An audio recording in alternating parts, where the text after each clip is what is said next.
water right now is just lovely.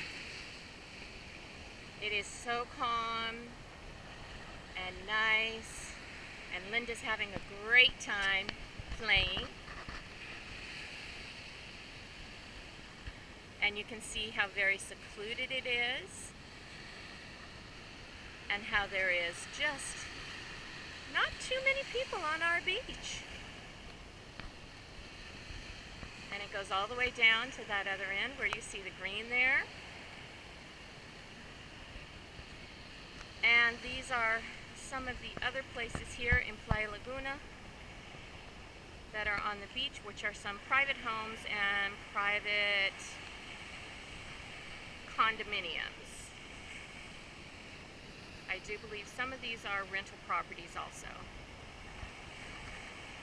Most of them are private homes though, and